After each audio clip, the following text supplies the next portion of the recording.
사도행전은 그 성격으로 볼 때에 눌런 교회의 역사서라고 할 수 있을 겁니다. 동시에 그 내용들을 보는 성도들의 신앙 체험과 변정론들이 많이 나옵니다. 복음서를 그리스도의 전기라고 한다는 사도행전은 초대교회의 발전사라고 일컬 수 있습니다. 사도행전 1장 8절에 보시는 너에게 오직 성령이 너에게 임하면 너희가 군등을 닫아 예루살렘과 온 유대와 사마리아와 땅끝까지 즉 로마에 이르는 경로를 설명해 주고 있음을 봅니다. 예수는 십자가 사건 이후에 3일 만에 부활하셨습니다. 예수는 부활하신 후에 성천하시기까지 40일 동안 세상에 계셨습니다. 사도행전 1장 3절에 보시는 저희에게 확실한 많은 증거로 친히 사신을 나타내사 40일 동안 저에게 보이시시며 하나님 나라의 일을 말씀하시니라 하셨습니다. 예수는 사도에게 둔도했습니다. 사도행전 1장 4절에 가서 보시는 예루살렘을 떠나지 말고 내게 들었다 아버지의 약속하신 것을 기다리라 라고 말씀합니다. 예루살렘은 우리 기독교를 비롯하여 유대교와 해교 즉 이슬람교 세계 3대 종교의 성지가 예루살렘입니다. 그것은 기독교의 성지입니다. 왜냐하면 예수님이 거기서 사역하셨고 십자가에 달리셨습니다. 유대인들이 예루살렘 그 옛날부터 거기 성지로 생각합니다. 이슬람 교도들이 또한 성지로 여기는 여기에 솔로몬 성전이 있었습니다. 그리스도께서 십자가에 죽으시도록 신약의 터전이 된 곳입니다. 예수님께서 예루살렘을 떠나지 말라고 1장 4절에 말씀하신 그 이유는 뭘까요? 끝까지 소망을 잃지 말라는 뜻입니다. 제자들은 주님께 대한 소망과 신앙적 환상에 이끌려서 주님을 따라 나섰었고 예루살렘에까지 온 겁니다. 십자가 사건 때문에 주님께 대한 소망을 그만 잃어버렸습니다. 저들은 사방으로 뿔뿔이 흩어질 그런 위기에 있었기 때문에 주님이 예루살렘을 떠나지 말 것을 나지막이 당부합니다. 그다음 노래는 돌돌 뭉쳐 있으라는 교훈입니다. 만일 그들이 예루살렘을 떠나서 흩어진다는 교회는 승리되기가 어렵습니다. 그래서 예수님이 예루살렘에 함께 머물러 있을 것을 당부하셨습니다. 예루살렘을 떠나지 말라는 것은 그다음에 이니 약속하신 성령을 기다리라는 말씀입니다. 아버지 약속하신 것을 기다리라. 그리스도께서 성천하신 후에 보내실 것을 요한복음 7장 39절과 14장 16절 15장 26절 그리고 16장 7절에서 11절까지 보시는 성천 후에 보내실 성령을 기다리라 했습니다. 나가 요한의 다락방에서 몇 명이 120명의 성도들이 이 약속하신 성령을 기다리며 그들이 간절히 기도했더라 했습니다. 드디어 성령이 강림하셨습니다. 이 성령 강림은 그리스도 교회 역사에 바로 성화가 켜지는 순간입니다. 최초의 교회가 이 땅에 탄생한 것을 의미합니다. 이때부터 시작하여 초대교회는 성성장구 발전하고 거듭거듭 성장이 시작했던 겁니다. 오순절날 베드로의 설교를 듣고 회개한 자가 하루에 작은아치 3,000명씩 돌아오는 역사가 2장 41절에서 봅니다.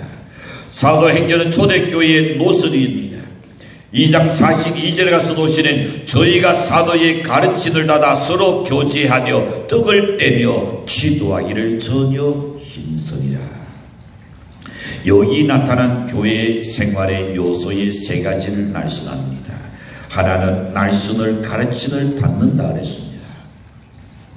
그래서 교회는 성경 공부, 바이블 스터디가 반드시 있어야 합니다.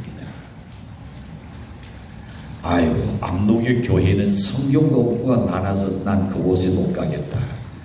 그거는 비성서적인 소리입니다. 아무개 교회는 성경 공부에 커리큘럼이 참 잘 돼 있어서 나는 그곳에 가고 싶다. 그게 정상적입니다. 아멘. 공부하는 학생들은 학교에 커리큘럼이 나누면 이번 학기도 죽었다. 첫날이가 그거고요. 그렇지 않고 커리큘럼이 아주 잘 짜여있으니 이번에는 돈을 내고 제대로 알차게 공부하겠구나. 꿈을 가진 겁니다. 공부 잘하는 학생과 못하는 학생. 말씀을 가르침을 닦는다 그랬습니다. 두 번째 가서 정신적, 물질적 교제가 초대교회는 있었습니다.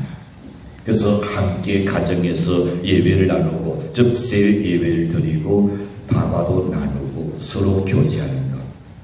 세 번째 가서는 노래했으니까 모두가 함께 모여서 열심히 기도했다 그랬습니다. 초대교회는 전 교인이 함께 모여서 간절히 기도하는 데부터 시작됐습니다. 그곳에서 부흥이 이루어졌습니다. 그러나 오늘 우리에게는 이 뜨거운 기도가 없다는 것, 이게 문제입니다. 오늘 우리 교회가 부흥이 없다는 그 책임은 마땅히 기도하지 않는 우리들의 책임이라는 것을 느끼시기를 바랍니다. 새벽 기도에 나오셔서 기도하셔야 합니다. 수요 기도에 나오셔서 기도하셔야 합니다. 금요 철학 기도에 나오셔서 기도하셔야 합니다. 성령 강림으로 시작된 초대교회는 걱정했습니다. 개종자들이 날로 늘어났습니다. 부흥의 역사가 계속되었습니다. 수많은 사람들이 회개하고 돌아왔습니다. 올해는 오늘 본문에서 초대교회의 모습을 한번 엿보기를 원합니다. 초대교회는 과연 어떻게 살았습니까? 첫 번째로입니다. 초대교회는 경건한 교회였습니다. 43절에 가서 보시는 사람마다 두려워하는데 사도들로 날마다 기사와 표적이 많이 나타나고 그렇습니다. 이는 하나님께 대한 경외심과 공경심의 표현인 날입니다. 사람들의 마음속에는 사도들에 대한 두려움이 가득했습니다. 이는 하나님의 인재에 대한 두려움이었습니다. 그 인재는 사도들의 행사하는 그 기사와 표적 때문이었습니다. 하나님께서 사도들에게 영적 권위를 주셨다는 것을 볼 수가 있습니다. 두 번째 가서 보시는 초대교회는 서로 도우면서 더불어 산 교회였습니다. 44절과 45절에 가서 보시면 믿는 사람이 다 함께 있어 모든 물건을 서로 통용하고 또 재산과 소유를 따라 각 사람의 티를 따라 나눠주고 그랬습니다. 초대교회는 유무상통하는 교회였습니다. 그러나 공산주의자들의 그것과는 전혀 다릅니다. 사회주의자들이 말하는 그런 행동과는 전혀 다른 겁니다. 이는 신앙의 열정에서 나온 겁니다. 공산주의는 정치적인 이전에서 제정된 것이지요. 이는 내적이고 자발적인 겁니다. 외적인 것이 아닙니다. 강제적인 것이 아니었습니다. 그러다 보니 이는 사람을 구원하는 복음이며 이를 위하여 많은 사람이 순교했으나 저는 수많은 사람들을 반대로는 죽이고 피를 흘리겠다는 것을 봅니다. 여기 유무상통한 것은 누가 억지로 뺏어낸 게 아닙니다. 법으로 강령한 것도 아니었습니다. 자발적으로 불쌍한 사람, 어려운 사람 내게서 남는 것을 나누고 참 사랑이 무르익는 초대교회였죠. 자, 그런데 두 가지 다 양자가 붉은 피를 우리는 상징합니다. 전자는 대 속의 도열입니다. 즉 희생입니다. 자발적인 헌신이었습니다. 순교였습니다. 후자는 혁명의 붉은 피였습니다. 다 같이 궁극적인 동락을 주장합니다. 전자도 동락을 주장합니다. 후자도 더 잘 살게 누구나 다 편안하게 살기 위해서 다 공평하게 살기 위해서 날은 그럴싸하죠. 그러나 그 방법과 양태는 정반대입니다. 대조적입니다. 우리에게는 하나님이 믿지 않은 저들에게는 하나님이 없습니다. 초대교회의 윤호상통은 순수한 신앙에서 비롯된 것입니다. 이는 고도의 이상적인 겁니다. 천국 생활의 한 그림자라고 할 수가 있는 것입니다. 하여튼 너무나 아름다운 모습을 초대교회에서 볼 수 있습니다. 초대교회는 있는 자와 없는 자, 가진 자와 그렇지 못한 자가 서로 윤호상통한 것을 볼 수 있습니다. 여러분 어느 가정을 잠시 방문했다고 가정합시다. 근데 그 가정에서 만약에 후레iten에서 무엇을 언식을 해서 셀 예배 드릴 때에 구원을 했는데 한날이 옆에 보니까 그 후레iten이 다 불에 타가지고 정말로 쓸모없는 대기 처분해야 될 그런 후레iten이 보았다면 어떻게 할까요? 내 집에 2개, 3개 쌓아놓은 것을 나라지 않고 그냥 그걸 하나를 갖다가 다음에 주보시지요. 아니 왜요? 아니 그냥 버리고 싶었어. 그러는 자동적으로 쓸모없는 거는 버릴 겁니다. 초대교회가 바로 그런 사랑이 왔습니다. 줄 때냐, 아이고 그 후레iten 못 쓰겠네. 아이고 그거 가지고 언시가 독소가 다 올라와. 그런 나라할 필요가 없어요. 그냥 여름 있는 것을 갖다 사랑으로 그냥 주고 싶었어요. 여러분 아름다운 미덕이죠. 남의 마음을 다치지 않게 만들고 부끄럽고 창피하지 않게 만들면서도 사랑을 되돌리시는 지혜가 필요한 줄로 믿습니다. 자, 초대교회는 더불어 사는 리더는 있었습니다. 상호간의 타인에 대한 강한 책임감이 있었습니다. 상대에 대한 책임감을 내가 느껴요. 그는 그거 나는 나다 그게 아니었어요. 상대에 대한 책임감을 갖고 살았습니다. 진정한 교인이라면 다른 이웃의 빈곤에 거느리고 있는데 혼자서는 나가 놓칠 수는 없었던 겁니다. 진정한 교인이라면 다른 사람은 기도하고 있는데 자기는 편안하게 잠잘 수 없는 겁니다. 잠이 올 수가 없죠. 이 시간에는 교회에서 성도들은 기도하는데 내가 이렇게 일찍이 그때 자는 것도 아니고 TV 앞에서 이러면 안 되지. 양심에 뭔가 끓이기 있다는 것은 살아있는 증거인 줄로 믿습니다. 감각이 없는 것은 죽은 거예요. 여러분 여름에서 한번 달덩이나 솜덩이든지 논을 한번 싹 긁어봐요. 긁어보면 감각이 있으니 살아있는 거고 감각이 없으면 붙어있기는 붙어있어도 그건 죽은 거예요. 진정한 교인이라면 다른 성도들은 열심히 전도하는데 자기 자신은 아무런 가책이 없다는 것 또한 문제죠. 성도들에게 함께 져야 할 짐이 있다는 것, 공동체 속에는 함께 짊어져야 할 짐이 있습니다. 세 번째 초대교회 봅니다. 초대교회는 성전의 노예를 힘쓴 교회 46절입니다. 날마다 나온을 같이하여 성전의 노예를 힘쓰고 집에서 떡을 떼며 기쁨과 순전한 마음으로 음식을 먹고 교회의 생명은 어디 있느냐? 모인에 있습니다. 자, 제가 교회의 생명은 그러면 모인에 있다. 여러분 하시는 교회의 생명은 그 정도 하지는 안 돼요. 교회의 생명은 예, 교회의 생명은 모인에 있어요. 왜냐하면 교회는 개인이 아닙니다. 단체입니다. 단수가 아니요 복수입니다. 소수가 아니라 다수이기 때문인 것입니다. 교회는 세상을 뒤추는 빛입니다. 하나의 빛은 많은 곳을 밝힐 수가 없는 것입니다. 여러 개의 빛이 함께 비칠 때에 그곳은 환하게 밝아질 줄로 믿습니다. 우리 교회 난 예배에 출석한 교인이 오늘 저녁에도 그대로 다 모인다면 어떨까요? 우리 모두의 가슴이 따뜻해오고 뜨거워질 줄로 믿습니다. 그러나 낮에 놓여있던 교인들이 저녁에 술룩술룩 다 빠져버리면 다른 사람의 가슴을 냉랭하게 만드는 일이요. 그것 또한 우리의 책임이다 말입니다. 나 내 나를 냉랭하게 만들어야 할 자격이 없는 겁니다. 우리는 한 운명체입니다. 믿습니까? 숯불은 모아둘수록 더 뜨겁게 활활 타는 겁니다. 그러나 숯덩어리 하나를 따로따로 다 떼놓으면 흩어놓으면 오래지 않아서 재가 되고 말 겁니다. 자기 자신의 신앙을 위하여 지도 노인에 적극적으로 참여할 수 있는 연례식을 축도합니다.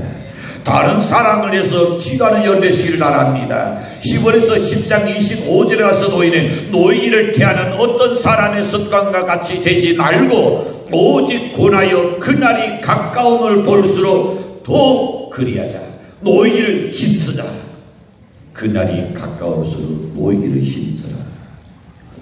예수님을 위하여 기도의 시간을 헌신하십시오. 교회를 위하여 기도 노인에 적극 동참하는 연례식을 바랍니다. 여러가지 어려운 삶을 위하여 기도하셔야 합니다. 기도만이 문제의 해결의 열쇠인 줄로 믿습니다. 예수님께서 기도 없이는 이런 유가 나갈 수 없느니라.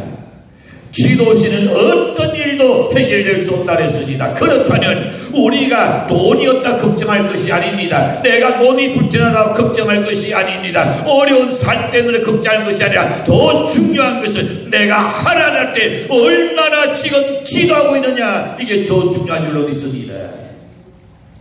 기도하면 우리가 생각지 못한 하나님의 역사가 일어난다 했습니다. 그걸 우리 모든 성도들 좀 경험하고 살기를 바랍니다. 그런 신앙의 체험들이 있어야 하는 겁니다.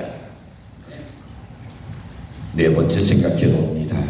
초대교회는 부흥하는 교회였습니다. 47절입니다. 함께 읽어요. 시작. 하나님을 찬미하며 또 온 백성의 친송을 다더니 주께서 구원받는 사람을 날마다 두하게 하시니라. 우리가 사도행전을 살필 때에 발견할 수 있는 중요한 사실 하나는 주께로 돌아오는 해신자들이 기하급수적으로 증가하고 있다는 것이 초대교회의 증거입니다. 사도행전 1장 15절을 보시는 노인 누리의 수가 120명이었습니다. 2장 41절에 가서 보시는 그 날을 닫는 사람들이 침례를 닫아내 이날에 제자의 수가 3천이나 더하더라 그랬습니다. 2장 47절에 가서 보시는 하나님을 찬미하며 또 온 백성의 진성을 닫으니 주께서 구원받는 사람을 날마다 더하게 하시리라. 4장 4절에 가서 보시는 말씀을 들은 사람 중에 믿는 자가 많으니 난자의 수가 약 5천이나 되었더라. 5장 41절에 가서 보니 믿고 주께로 나오는 자가 많으니 남녀의 큰 무리더라. 6장 7절에서 보시는 하나님의 날씬이 점점 왕성하여 예루살렘에 있는 제자의 수가 더 시인이 많아지고 허다한 제자의 무리도 이 도에 복종하더라. 9장 31절에 가서 보시는 그리하여 온 유대와 갈릴리와 사마리아 교회가 편안하여 든든히 써가고 주를 경외함과 성령의 위로로 진행하여 수가 더 많아지니라. 21장 20절에서 보시는 저희가 듣고 하나님께 영광을 돌리며 바울더러 이르되 형제여 그대도 보는다에 유대인 중에 믿는 자 수만 명이 있으니 다 율도대 열심 있는 자라. 자, 120명이 출발했는데 3,000명, 5,000명 큰 무리가 수만 명 점점 사도행전을 보낸 노인의 숫자가 많아졌습니다. 주님이 이걸 원하고 있습니다. 주님께서 우리 교회를 향하여 이걸 바라고 있습니다. 진실로 초대교회의 성장은 기적이었습니다. 뿐만 아니라 거기에는 그를 만한 이유가 없지 않아 있었습니다.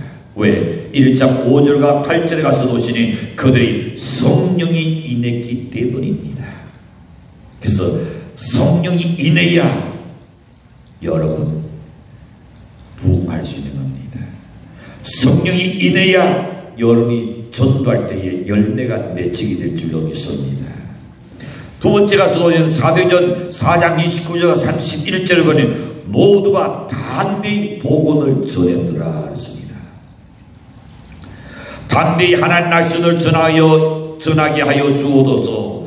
그들이 빌기를 다하네 놓인 곳에 진동하더니 우리가 다 성령이 충만하여 담대히 하나님 말씀을 전하리라. 여러분, 성령이 임하면 그날에 담대하게 전해야 합니다. 안 떨어지면 어떡할까? 거절하면 어떡할까? 그거 먼저 생각지 말아요. 담대하게 복음을 전하는 열에 서야 합니다. 그다음 노시는 2장 46절에서 보니 그들이 열심히 모였더라 그랬습니다. 교회 공예배 모든 예배 때마다 열심히 모이는 열정이 있어야 하나님이 보내주실 줄로 믿습니다. 11장 21절에서 보시는 주의 손이 그들과 함께 하더라 하셨습니다. 주의 손이 그들과 함께 하시니 수많은 사람이 믿고 주께로 돌아오더라. 이외에도 많은 이유들이 제시되어 있습니다. 그러나 가장 중요한 것은 그들이 함께 모여서 기도했다는 겁니다. 딜기를 다하네 성령이 그들에게 충만히 임했더라 했습니다. 성령 충만 받는 그들은 어떻게 사방에 흩어졌습니다. 그리고 담대하게 하나님 말씀을 전파했습니다. 사랑하는 성도 여러분, 우리 기억합시다. 우리는 예수 그리스도의 변호자가 아니라 증인이 되어야 합니다. 예수님이 무엇이 부족해가지고 우리를 하여금 너희가 나를 변호해달라 그러지 않았습니다. 나를 잘못되게 생각하고 나를 지금 오해하는 사람에게 네가 나를 변호해달라고 그러지 않았어요. 우리는 그분이 구세주 되심을 우리가 증거하는 될 줄로 믿습니다. 이는 모든 교회, 모든 성도가 모든 시대에 걸쳐서 마땅히 해야 할 사명입니다. 그리스도인은 하나님께 관한 여러분 의문 부호를 써서는 안 됩니다. 우리는 마땅히 감탄 부호를 써야 할 겁니다. 왜냐하면 그 속에 그리스도가 살고 있기 때문인 줄로 믿습니다. 하나를 들고 올렸는데 깜빡하고 못 들고 온 일이 있습니다. 성냥갑을 들고 싶었는데 잊어버렸네요. 자, 여기 만약에 성냥갑이 있는데 성냥갑 안에는 성냥이 한 개비밖에 없습니다. 하나의 한 개비밖에 없어요. 근데 이것 가지고 촛불도 켜야 합니다. 난로도 피워야 합니다. 물도 끓여서 커피도 타서 마셔야 합니다. 물도 데워서 그리고 모욕도 해야 합니다. 자, 촛불 밑에서 공부도 하고 책도 읽어야 합니다. 이 모든 것을 다 하기를 원한다면 맨 먼저 어디에 불을 붙여야 할까요? 초에 불을 붙여야 한다. 그렇겠죠. 초에 불을 붙이려고 생각할 겁니다. 그 다음에 난로도 물도 데우고 이렇게 할 건데 그 사람의 IQ는 별로라고 결론 내렸습니다. 초에 불을 붙여야 한다는 사람 IQ는 별로다 했어요. 가장 중요한 것은 뭡니까? 어디에 불 붙여야 합니까? 성냥개비에다 불을 붙여야죠. 거기에 불을 붙여야 그 다음에 문제가 되는 거지. 여러분, 성냥개비에 불을 붙이지 않고는 그 어디에도 불을 붙일 수가 없는 겁니다. 성냥개비가 이때서 저절로 불이 붙는 건 아닙니다. 그거를 그래가지고 여기 불을 붙여야 합니다. 그래야 여기저기 다 붙일 수 있는 거죠. 뭘 보이내 줄까요? 자신이 타지 않고는 다른 사람을 불을 붙일 수가 없습니다. 자신이 미치지 않고는 다른 사람에게 예수에게 미치게 만들 수가 없는 겁니다. 자기 자신이 뜨거워지지 않고는 다른 사람을 뜨겁게 할 수가 없다는 것을 알아야 합니다. 성냥개비에 불도 붙이지 않은 채에 노용물을 어떻게 데울 수가 있겠습니까? 먼저 내 자신이 뜨거워지기 위해서 힘써 기도해야 합니다. 먼저 내 자신이 권능을 받기 위하여 주님께 내달려야 할 줄로 믿습니다. 전도 대상자를 여러분 작성하기 위하여 먼저 기도하셔야 합니다. 작성한 후에는 그들이 예수님을 영접할 수 있도록 하기 위하여 또한 기도해야 할 줄로 믿습니다. 어떤 성도가 낚시질을 하면서 몇 가지 교훈을 얻었다 그래요. 그가 고기 잡기에서 이 강가에 아니면 바닷가에 갔습니다. 그리고는 고기 단을 그릇도 여태 물에다가 다 담가놓죠. 그런데 한 가지 교훈을 얻은 것이 뭐냐면 고기는 절대로 내 바구니 속에 스스로 뛰어들어오지 않는다. 두 번째는 낚시를 하려는 고기가 있는 곳에 찾아가야 한다. 세 번째는 고기는 미끼를 대단히 좋아하고 찾아온다. 미끼가 없으니 고기가 절대 안 옵니다. 혹 모르죠. 미친 고기를 올는지 몰라도. 여러분, 그 다음에 생각해도 고기를 낚시한 데는 적당한 때와 시기가 있습니다. 때와 시기가 있어요. 다섯 번째는 어떤 장소에는 고기가 많이 있다. 제가 우리 지사님들, 우리 권사님이 인제 거기 가면 뭐 고기 반, 물 반 그래요. 그래서 한번 제가 갔었어요. 고기 반, 물 반에 첫째는 보고 싶어가지고.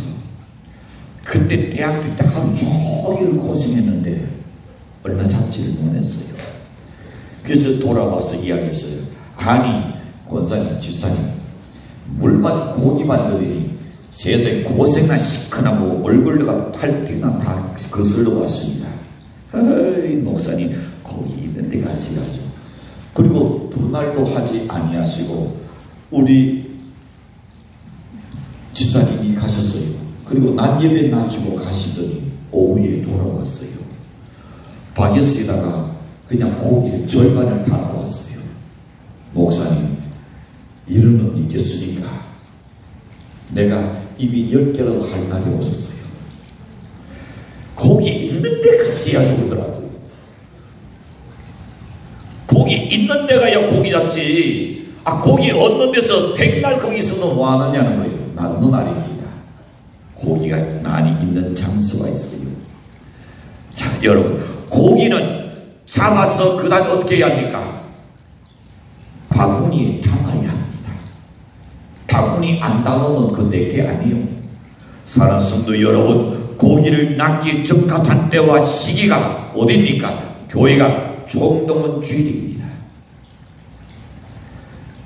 적당한 때와 시기가 교회에서 정한 총동원 주일이요.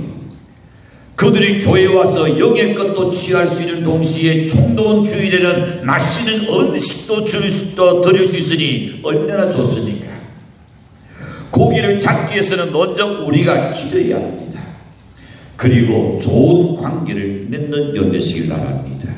그리고 여러분 찾아가야 합니다. 좋은 것만 찾아가면 많이 잡을 수도 있습니다. 월척을 낚을 수도 있는 겁니다. 그 잡은 고기는 반드시 바구니에 담아야 된다 했습니다. 교회에 담아야 할 줄로 믿습니다.